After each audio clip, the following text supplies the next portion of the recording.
Bonjour tout le monde, donc Emmanuelle Bastier-Denis, je suis psychologue, je suis la fondatrice du Centre de traitement d'insomnie et je suis la cofondatrice du programme Avion sans peur. Je voulais vous parler aujourd'hui des éveils spontanés prématurés. Donc en langage classe, ce que ça veut dire, c'est de se réveiller trop tôt et d'avoir de la difficulté à se rendormir ou tout simplement de ne pas se rendormir du tout.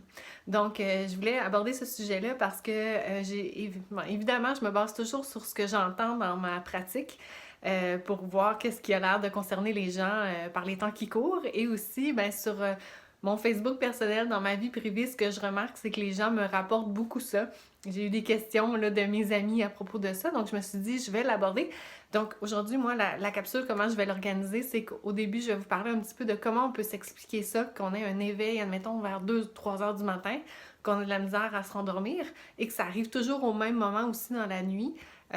Donc, comment on peut s'expliquer ça? Des pistes de réflexion, puis aussi des pistes pour intervenir sur ce problème-là. Donc, qu'est-ce qu'on peut faire pour éviter que ça devienne chronique? Donc, si ça vous intéresse, on va commencer tout de suite avec les explications possibles. Première chose à savoir au niveau des éveils en fin de nuit, c'est qu'ils sont normaux. Ça part toujours de quelque chose de normal. Donc, on va se réveiller à 2 heures du matin. Et là, il y a certaines personnes qui vont avoir de la facilité à se rendormir. Ils vont aller à la salle de bain, par exemple, vont retourner dans leur lit et hop, c'est fait en 5-10 minutes, ils se rendorment. Chez d'autres personnes, c'est vous que je ciblais si vous êtes dans cette gang-là, c'est que c'est difficile de se rendormir. Ça peut prendre 1 heure et demie, 2 heures et certaines personnes ne vont pas se rendormir. Qu'est-ce qui les différencie des gens que ça va prendre 10 minutes? C'est l'activation, principalement. Donc, en fin de nuit, ce qui va arriver, c'est qu'on va être tenté des fois d'être fâché. On va recalculer les heures. Ah, ça fait tant d'heures que je dors, c'est pas assez. Puis là, on va s'activer, finalement. On va donner de la nourriture à notre cerveau. On va se fâcher, on va stresser, on va être triste des fois, on va être découragé. Pourquoi, en plus de tout ça, ça m'arrive et ce genre de discours-là? C'est légitime, je suis pas en train de dire que c'est pas correct de penser comme ça, mais par contre, ça va vous activer. Donc, ce qu'on veut, c'est le point de départ, c'est vraiment normaliser les éveils. Et là, je vais vous donner une stratégie pour éviter de glisser vers des pensées comme ça ou des émotions un peu plus négatives vers la fin de la vidéo. Mais d'abord, je le répète, c'est normal et vaut mieux l'accepter que de combattre ces éveils-là. L'autre chose qu'on serait en droit de se poser comme question, c'est pourquoi à 3 heures du matin, c'est toujours la même chose, par exemple? Comment mon cerveau fait pour savoir que de matin en matin, 3 heures, il me réveille puis c'est difficile de me rendormir? Ben, il y a une explication à ça, il y a une piste d'explication à ça, c'est que notre nuit n'est pas stable tout le long de la nuit. On a une certaine signature dans la nuit, on a des stades de sommeil, de la profondeur. Donc au début, on va être dans des stades plus profonds avec du sommeil paradoxalement un petit peu dans les 3 premières heures de notre nuit. En fait, dans les 3 premières heures de notre nuit, c'est là où le sommeil profond se passe. Donc, on a moins de chances d'être éveillé, forcément. Et vers la fin de la nuit, donc là, on a plus du sommeil léger et du sommeil paradoxal. Le sommeil paradoxal, on va rêver pendant ce temps-là. Et des fois, pendant le rêve, mettons que vous rêvez à un ours qui vous poursuit, mais ça se peut que votre battement cardiaque s'accélère un petit peu en réponse à ces images-là qui vont être créées dans votre cerveau. Et hop, là, on peut avoir un micro-éveil. Aussi, les stades légers de sommeil vers la fin de la nuit sont plus prédominants. Ce qu'ils ont malheureusement, ces stades-là, c'est qu'ils ont la particularité de faire en sorte qu'on va traiter encore les stimuli venant de l'environnement. Donc, si il peut y avoir, mettons, votre conjoint qui bouge à côté de vous, ça se peut que vous traitiez cette information-là. Votre cerveau est encore actif à ce niveau-là. Et les stades de sommeil léger, bon, sont un peu mélangeants pour l'humain. Est-ce qu'on était vraiment en train de dormir ou on n'a pas dormi? Fait que, bref, vers la fin de la nuit, on a quand même des défis au niveau du sommeil parce que le sommeil est plus léger, mais aussi notre cerveau est en mesure de savoir qu'on est vers la fin de la nuit à cause de cette signature-là. Que la coloration de la fin de la nuit est particulière, c'est ce que je veux dire. L'autre chose qui permet d'expliquer pourquoi vers la fin de la nuit, on pourrait avoir des éveils qui soient répétés un peu de la même façon de nuit en nuit, c'est les associations, le principe d'association. L'humain est très très fort à créer des associations entre deux stimuli qui pourraient venir en même temps. Donc, par exemple, je sais pas, vous avez un enfant et vous vous faites réveiller vers 3 heures du matin une première nuit. Une deuxième nuit, encore là, votre enfant vous réveille vers 3 heures du matin. Troisième nuit, la même chose. Et là, votre enfant arrête de vous réveiller à 3 heures du matin, c'est réglé, on a réglé son problème, tout est correct. mais vous continuez à vous réveiller quand même à 3 heures du matin. Bien, votre cerveau va avoir fait une association, il va avoir couplé deux informations ensemble parce qu'ils sont arrivés ensemble plusieurs fois. Donc, le cerveau peut créer des associations comme ça vers la fin de la nuit et c'est ce qui explique pourquoi, à un moment donné, il apprend que c'est correct de nous réveiller vers 2-3 heures du matin et il va le faire, malheureusement. La dernière chose qui permet de normaliser, d'expliquer un peu les éveils en fin de nuit, c'est, en fait, il y a deux choses particulières. La luminosité. Ces temps-ci, dans le mois de juin, la luminosité est plus grande significativement. Donc, le soleil se couche plus tard et se lève plus tôt. Ça, c'est pas banal pour notre cerveau. En fait, notre cerveau, pour lui, la luminosité, ça égale éveil. C'est comme si on avait un gros néon qui flashait en disant éveil, éveil, éveil par rapport à cette luminosité-là qui est particulière. Donc, c'est sûr qu'on a plus de signaux d'éveil là présentement.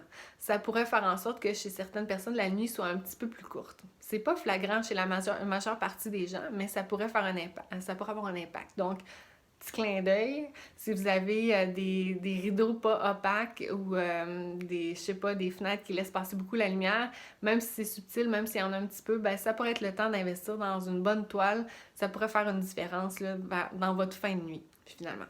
L'autre chose, dans les derniers jours, on a eu des grandes chaleurs dans nos nuits, il faisait chaud et c'est pas fini, on va avoir encore chaud dans nos nuits.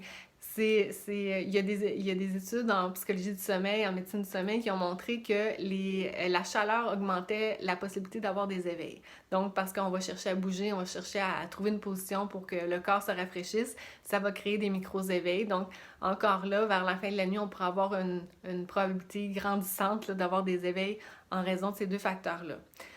Donc, encore là, on prend le contrôle où on l'a. Donc, si on peut mettre une toile, on le fait. Si on peut ouvrir la fenêtre, avoir une air climatisée, ben ça peut être l'idéal aussi. La partie qui va probablement vous intéresser particulièrement, c'est comment on fait pour gérer ces éveils-là. Donc, comment on fait pour se rendormir le plus possible, parce qu'on le sait, on n'a pas de switch on-off pour le sommeil. C'est difficile de le provoquer et plus on le veut, moins on l'obtient. Donc, ce qu'on va vouloir faire, c'est de sortir de la chambre à coucher. Et là, je vous entends déjà penser, mon Dieu, je l'ai entendu, cette stratégie-là, c'est pas facile à faire et ça marche-tu vraiment? Je l'ai essayé puis ça marche pas. Je sais, il y en a plusieurs qui vont me dire ça. En fait, c'est vraiment l'idéal. On veut vraiment sortir de la chambre à coucher.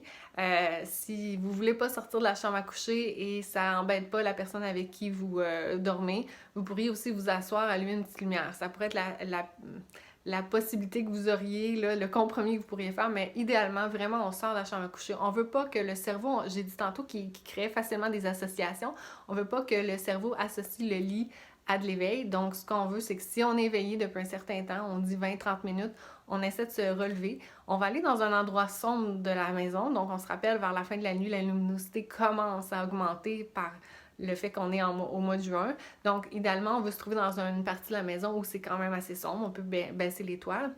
Et là, l'erreur que les gens vont faire, c'est d'attendre le sommeil. Ils se disent, ben là, je suis allée dans le salon, j'ai fait ce que tu m'avais dit et j'ai attendu le sommeil et il n'est jamais venu. Plus on veut le sommeil, moins on l'obtient. Donc, ce qu'on veut faire, c'est d'occuper un peu notre cerveau pendant cette période-là. Donc, je vous suggère de vous trouver une activité calme, apaisante, pas trop stressante que vous allez faire là, qui va être assez stimulante pour occuper votre cerveau à quelque chose, pour qu'il évite de penser de « Oh mon Dieu, il est 3 heures du matin, je dors pas ». Donc, ce qu'on veut, c'est faire quelque chose. Et en même temps, on veut ramener la somnolence, donc on veut ramener un état propice au sommeil. Et là, vous allez vous réessayer pour dormir ensuite. Donc, ça, c'est la première chose à garder en tête. L'autre chose, j'ai dit que la luminosité était super importante ces temps-ci. Comme disait ma grand-mère, tentez pas le diable. On essaie vraiment vers la fin de la soirée, le soir, on essaie déjà de diminuer les signaux d'éveil. Donc, idéalement, là, on en parle beaucoup ça aussi, j'ai l'impression de me répéter, mais c'est super important, puis c'est simple, mais on dirait que les gens le font pas. On évite les écrans, même le cellulaire, c'est assez, là. Donc, après le souper, on peut se donner 1 heure ou 2 là, pour être sur le cellulaire, la tablette, l'ordinateur, mais idéalement, après ça, on essaie d'enlever la lumière bleue de nos yeux parce que c'est traité comme un signal d'éveil et là, on veut s'en aller vers du sommeil. Donc, je parle déjà du début de la nuit parce qu'on veut mettre toutes les conditions gagnantes pour avoir un sommeil qui est prolongé dans la nuit. Donc, déjà, avant de vous coucher, pas d'écran, idéalement. Puis, surtout, si vous vous réveillez la nuit, on essaie de ne pas avoir d'écran non plus et on essaie d'avoir une maison qui est quand même assez sombre. Ensuite, quand on a commencé notre journée, ben là, on veut des signaux d'éveil. Là, on ouvre les rideaux puis on fait entrer la lumière pour avoir les bons signaux d'éveil. L'autre chose qui est à savoir au niveau des éveils prématurés comme ça, si on se réveille à 3 heures du matin, on a de la misère à se rendormir, ça prend 2-3 heures, après on réussit ou soit on réussit pas du tout, c'est tentant d'ajuster son horaire de sommeil en fonction de ça. De se dire, ben je me suis rendormie vers 6 heures, au lieu de me lever à 7 heures, ben je vais peut-être prolonger ça jusqu'à 8 heures, 8h30 le lendemain. Ou peut-être que je pourrais être portée de me dire, ben j'ai eu vraiment de la misère à dormir la nuit passée, ben je pourrais me coucher plus tôt demain soir, par exemple. Ça, c'est en fait une erreur que les gens vont faire et ça va maintenir le cercle vicieux de l'insomnie. Ce qu'on fait en faisant ça, c'est qu'on débalance un peu l'horloge. L'horloge biologique dans notre tête, celle qui provoque le signal éveil, signal sommeil, c'est elle la chef de chantier un peu. Elle a besoin de régularité, elle a besoin d'un horaire fiable et c'est comme une petite anxieuse, elle a besoin d'être sécurisée avec ça. Donc, si on organise notre horaire en fonction du sommeil, du sommeil qu'on a obtenu, ben ça va la mélanger encore plus. Donc, ce qu'on veut éviter, c'est ça. Donc, on essaie de se fixer un moment d'aller au coucher le plus fixe possible. On essaie de se fixer une heure maximale où on va se réveiller le matin. Et normalement, avec ces astuces-là, vous devriez être en mesure de bien ramener le sommeil dans la bonne voie parce que c'est ça le piège qu'on veut éviter au fond. Les éveils sont normaux, comme je l'ai dit au départ, donc ils sont présents chez la plupart des humains. Qu'est-ce qui fait qu'il y a des gens qui vont développer des difficultés? C'est vraiment l'activation, comme je parlais, et des fois des mauvais comportements en lien avec ça. Donc, ce qu'on veut, c'est éviter que ça devienne chronique. On veut les normaliser sur le coup. Ils peuvent durer 2 semaines, 3 semaines, 1 mois, ça serait même pas inquiétant. Mais après ça, ben là, ce qu'on veut, c'est ramener ça dans l'ordre. Et bon, je dis que c'est pas inquiétant, je veux pas banaliser non plus les gens qui souffrent vraiment de ça. Ça m'amène à vous suggérer fortement, si jamais vous avez de la difficulté à redresser votre sommeil et que ça crée de la détresse chez vous, n'hésitez pas à demander de l'aide. Puis voilà. Donc, je vous souhaite sur ça un bon sommeil et on se reparle bientôt dans une prochaine vidéo. Petit moment de déconcentration. Le télétravail, ça veut dire faire des vidéos avec son chat qui joue après ses bas. Ma chatte était tout le temps en train de jouer après mes bas tout le long de la vidéo. Toi, as-tu des troubles du sommeil? Tu veux-tu être notre mascotte du centre de traitement d'insomnie?